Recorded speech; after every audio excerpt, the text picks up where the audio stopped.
Hello. I'll just be sitting here until Cayenne can get on stage. Hi, Vera. Hi, Cayenne. It's such a pleasure to meet you. How are you doing? I know.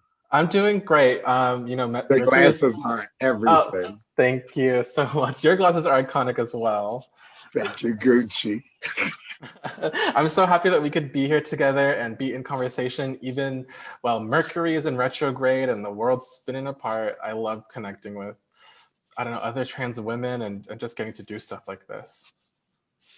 It's amazing. It's amazing. It's been really difficult not having our normal life of interacting with people. And I met Queen Jean through Zoom with Logo, and then invited her to my house, and now she's a permanent part of the fixture. Yes. So there has been some intimacy there.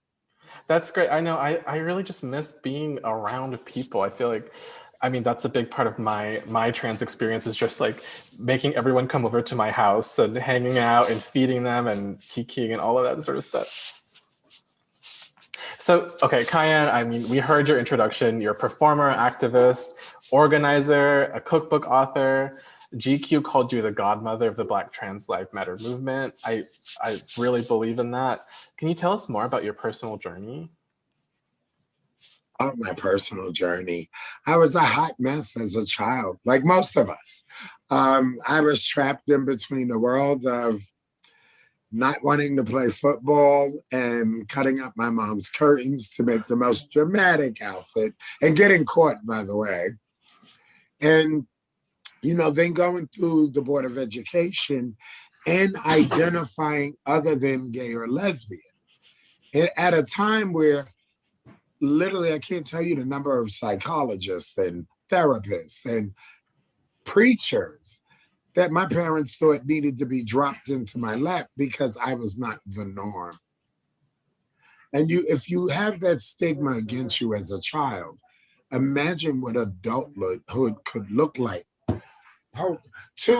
I hear y'all. Okay, got you. So imagine these conversations around one child, and you're having to talk to so many professionals that think they know you. And somewhere around 16, 17, I went to a psychologist with the Board of Education that said, he closed the door. My dad had took me, which was a trigger and toxic. And my dad had took me, and the psychologist said, can you stay outside the room? I need to talk to the child. And that had never happened because my dad was allowed to go in for each section. Back in those days, the parent went in with the child. Right. And this therapist knew that my dad should not be in that room. The first thing he asked me was, are you okay? The second thing he asked me was, do you want to hurt yourself? And I said, oh, no. And then he said, okay, so let me put on the noise things, the noise blockers. And he said, I got a miracle to tell you. And I said, this is going to be good. And he said, have you ever heard of, and he used the word transsexual, because back then, that's what it was called. It was termed transsexual. I had heard of every other nasty thing in the world, faggot, you name it, people were calling, including my parents, were calling me it. He said, you, I think, are a transsexual. That makes you different. That makes you unique. That makes you you. Mm-hmm. And that I never heard. Out of all these years of therapy and psychologists, somebody put a name on it, but no less somebody that said, I'm okay. Yeah. I am not all the things that I was worried about. There's a reason why children of a younger age, of a younger persuasion, try to commit suicide, is because nobody actually said the words to them, you're all right. Right. When they're trying to determine what gender is, sweetie, you need to tell the person you're going to be fine. Right. I didn't have that. And you fast forward to me becoming a sex worker for survival and actually getting a job homeless and a sex worker working for the Department of Health.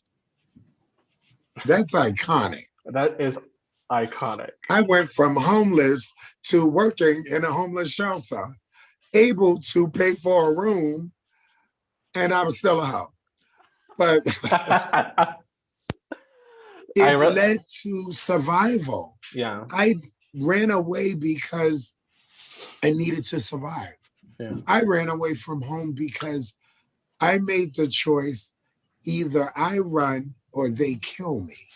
Yeah. That's, as a child, for you to come up with the chutzpah and cojones to walk out a door and not look back. Not look back, because you can live in your truth and survive. Yeah. And I was okay with that. I was totally all right surviving. And somewhere along the line, I got caught, of course, right, and arrested. And that arrest led to a lot of confusion, because at that point, I was the coordinator of a trans program, which, one, doesn't pay Black trans women for the experience.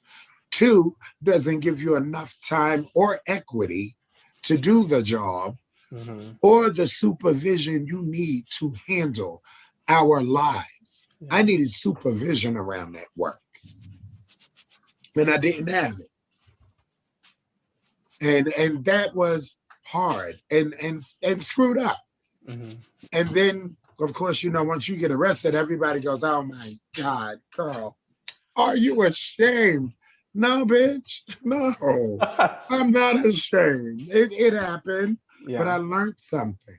And I was able to turn that arrest into a cookbook, then that cookbook into advocacy, and that advocacy into being disgusted with orgs, because all you want to do is use Black trans women, to becoming my own founder, because I had that done enough. What I need with a white person telling me how to live my truth in my life and help my community. Only I know how to help my community as a provider. Exactly. What I need my white allies to do is to provide the resources. And I was able to find a way with the best allies in the world to help me do this work and create GLITS and GLITS housing and sustainability and give out scholarships. Yeah. That's where, if we're going to give somebody a home, we damn well should give them an education. Period. They go together. They go together. It's like a Libra sign. You should have something in it equal. Exactly. It's what we need. Yeah, it's the path to agency and to like self-sufficiency. Because one thing that trans women are, I feel like universally, is resourceful. Like we can get shit done. So like that's what you like. We don't need an org or some fancy white person to say, yeah, you can do that. We know we can do that. You have to like let us do it. You know why I hated that people kept referring me to GMHC. Sweetie, gay men's health crisis. Do you not see a trigger and trauma in that? Do you not? And so I never wanted to go for services. Right. And that hurts a lot, because you want to be embraced by your word. Yeah. You want to be embraced by what you can offer. But if I got to go into gay men's health crisis as a Black trans woman, I'm not going to be held. I went to the Gay and Lesbian Center as a child, and I remember them telling me, well, you're not gay or lesbian, so you sit over here. And there was a big circle, I guess, of the gays and lesbians. And they sat me on the side, and they said, well, if you have any input, raise your hand. No. That was the night I ran away from home, because I knew once I got home and they knew I had left this thing early, yeah, they were going to beat me. Yeah. So I said, I guess it's the train tonight. And then it became the train for the next 6 months. And then it became, I'm going to try to go back home. But by that time, I had already seen what independence could look like through survival. Yeah. And I knew that I would go home to the same oppression that I'd ran from. Yeah. So why try? And it wasn't like I came from a poor family. People think we come from the garbage. We've had to live in the projects. I come from a well-to-do family that just didn't understand gender identity. Mm-hmm. That's it. That doesn't mean I came from the bottoms and worked my way up. I started up and had to work my way out. Exactly. So there's misconceptions about Black trans lives when you don't know. If you've never walked in my shoes, you can never tell a story about my journey. Exactly. You just can't. Yeah. And I just really feel like that's when we think about inclusion, that is like what people I kind of have lost, I think. It's not just like keeping people at like the table at the far end, or like you're at the gay and lesbian center in a different circle and you can like raise your hand. It's like if you're not really included, like your core, who you are, like that's exclusion. And when you're excluded, you end up running away. You end up trying to survive on the margins just because you can't live in that sort of dehumanizing, like I'm telling you who I am, so you have to like just trust me. That's what I am. Acknowledge. This is yeah. who I am. But yet you see in big orgs, they tend to tokenize. Tokenization is big in our world. Mm-hmm. And monopolize our times, our minds, our bodies, and our souls. By not holding us appropriately, you're attacking our soul. Yeah. By not giving us the tools we need to do this work, y'all got to plug this in. Not everybody's an outreach worker. Yeah. I'm not cut out for that. I'm not going to be on the street giving out condoms and possibly going to jail. Yeah.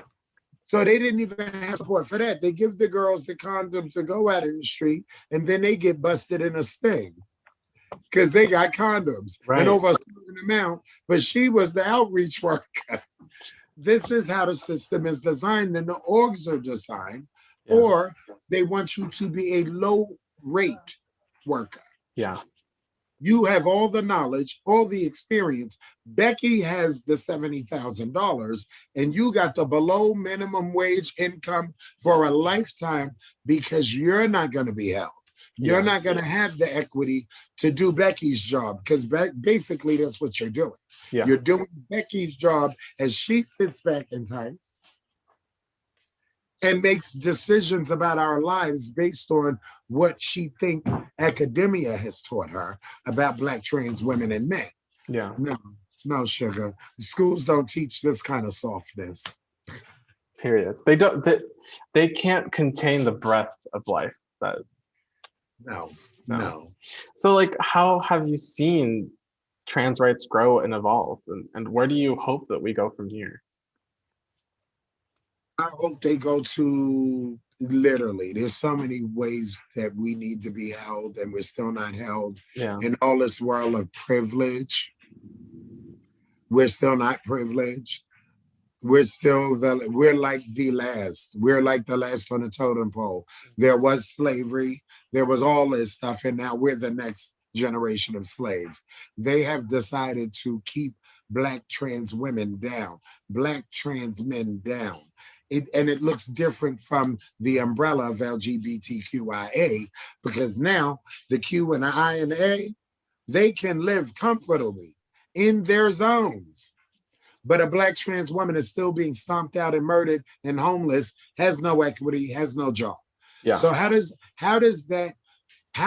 it feel to a Black trans woman that Bert in a skirt with a mustache and beard got a corporate job, but Cayenne with boobs don't have that? That Vera that's pretty and dignified and blessed in her beauty don't have that. But Bert with a skirt is okay. Make it make sense. For me, and I say these words because I've been here for decades. I've been trans for decades. So I was here before we were trans. I was here before the Q, the I, the A, all of it. Mm-hmm. So how does it make a Black trans woman that's still fighting for her life and her rights comfortable or feel held? We have to create that space for ourselves and put ourselves first. I love the fact that we have pride. We have pride. Honey, pride is every damn day. Every day I get up, every day I go to the grocery store, every day I walk down the block, every day I walk out my door. There is pride. Period. Yeah. I think there's a long way. I mean, hearing your story and my story, there's still too many similarities there, honestly. And we have a long way to go, y'all, but we got to keep fighting. So that brings me to an audience question. This is for you, Cayenne. You mentioned getting the wrong kind of support from people in the past. Can you expand on the type of help that us straight cis white people can provide? Any advice on seeking out groups or avoiding groups that aren't really helping the trans LGBTQ plus community? We need, and this is no shit. I seen this during the pandemic.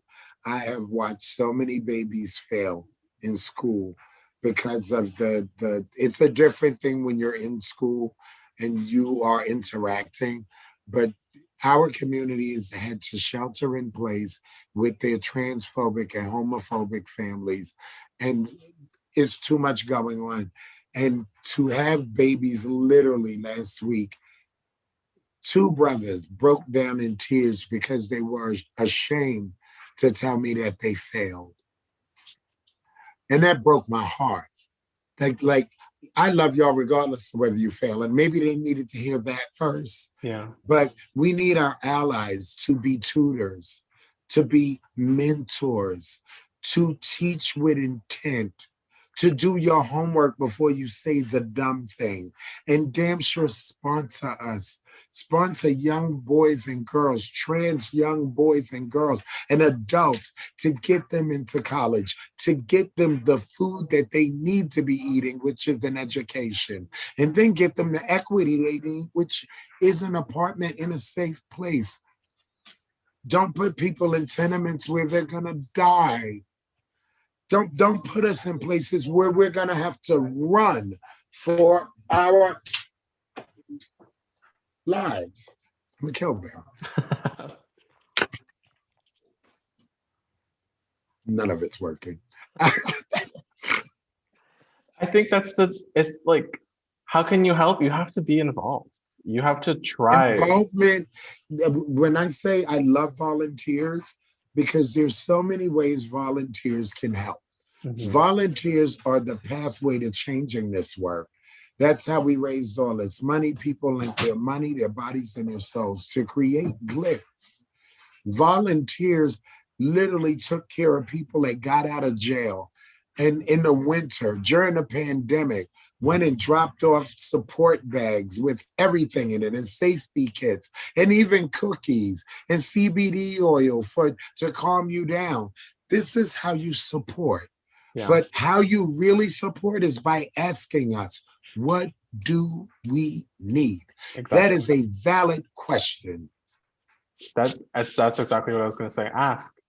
Be in community with the trans people around you and ask, what do you need from me? And you'll always have to be asking, and you'll always have to be trying, because the world is just stacked against trans people, Black trans people, and you just have to be ready to help. So you were featured in the recent FX Hulu documentary series Pride, a very beautiful docuseries, and you talk about your mentor and mother, Flawless Sabrina.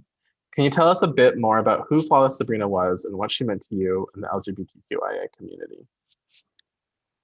Well, to the rest of the world, she was Mother Flawless. To me, I didn't know the magnitude or level of how powerful this woman was. And is, because she's still in my heart. Mm-hmm. And she sheltered me from a lot of that. She kept me out of a lot of things I could have gotten involved in that were negative influences. And even though I messed up as a young person, I was on drugs, she still never threw me out. Mm. She kept me and she held me. She literally cursed me out, but she did it with the love and intent to wake me up. Yeah. And as a trans child, I needed that. As a young adult, I needed that. And then as our relationship grew. I've got to learn a lot about her life. What a powerful, I'm gonna kick your ass in there. What a powerful testament to the love that could actually, and she's a white old waspy old Jewish woman that took the time not only to go take me to my mom's house once she found out I was a runaway, she took me home. Oh no, we need to talk about this. That's gutsy. Going to a Black West Indian, half Japanese woman's house and messing with her. The nerve. That in itself is that she could have got killed. Mm-hmm. But she stood strong in her love for me. And it didn't work out. She took me home. I stayed for about a week. It didn't work out. And I was out there again. And we had beepers, then she beeped me. And I said, oh, girl, I'm sleeping in Central Park. And she said, what? She came and got me. And that just touched my heart. But what also touched me is when I got in her apartment, that all the other young kids would just come upstairs and open the door, even if she was asleep. Her door never stayed locked. Over 50 years, she never locked her apartment door. And college kids from all around the world and babies and community could just go up, grab a couch, and fall in the lap of luxury, could just fall out. That's mothering. So, having that spirit stay with me, even after she's gone. I do Thanksgiving big every year. And she died a week before Thanksgiving. And that gives me the courage to continue our Thanksgiving tradition of breaking bread with community and just having the most lavish event because we deserve these things. We have been cut out of them because our families and society. Look what this old woman did for me. Yeah. I'm a Black child from Brooklyn. She invested into something she knew she could change. That's what we need our allies to do, is look at Mother Sabrina's story, look at Queen, the movie, and look at how this decades of nurturing helped hundreds of girls like me have a footing and a ground. And it's so crazy because she's about the pageant. She kept me so away from that stuff in the ballrooms because she knew I would be engulfed and not want to do the right things I needed to do for myself. Yeah. I also wasn't ready. Yeah. I wasn't ready to receive. And she knew that I had another calling. And my calling was specifically to help people. And she was so right, because when I was in a shelter, she said, well, you need to work there. You're so concerned about those people. Let me make a call for HRA and see if I can get you a job. And within a week, I was working in a shelter. Within 6 months of hiding my identity, and this was her idea. Mm-hmm. I hid my identity for 6 months. And when I passed my evaluation, she said, that's the day you are officially born. And I passed my evaluation and I went and had a makeover and I went into work. I love as Cayenne. Period. Cayenne. And my boss and all of them knew. It wasn't a response I thought it was going to be, including the homeless guys. They were like, we knew it. We knew it. There was something about you that was uneasy. You was hiding this. So it was meant to happen. It was meant for her to guide me into adulthood in a way that I could see the change in myself. Love is amazing. I think that aspiring to that level of love, like real love, not some corporate LGBTQ rainbow love BS, but like that kind of hard work is amazing. So that brings us to the end. How can everyone support GLITS and find out more about you and support you in everything you do? You can go to our website, glitsinc.org. You can get involved by signing up to volunteer. If you have anything, any professional skills, any legal skills. We are always looking for help. But if you just want to break bread, contact us. If you just want to volunteer, contact us. And if you want to donate, go to GLITS Inc. at info. Hello? One of you? Because you know I'm old, I don't remember this shit. Is it, I think it's GLITS Inc. at GLITS Inc. at info.org. Okay, beautiful. And then just donate, involve yourselves. Learn about what your child is going through GLITS, and learn how to help them. There are many ways you could participate, but it starts with, how can I help? Yes, beautifully said. Thank you so much, Ceyenne. I hope one day we can connect while I'm in New York and we can meet in real life, but thank you so much for being here. Thank you, everyone. Thank you. Bye-bye. Thank you to you both. This was an absolutely amazing chat to be on. Ceyenne, your story is absolutely wonderful. I'm so blessed to have gotten to listen to you today. And Vera, I'm incredibly inspired by your creativity and your body of work. It's amazing. So thank you so much. Thank you, Vera. Thank you Thank you, all. Ceyenne. Bye, everyone. A round of applause for both of you ladies.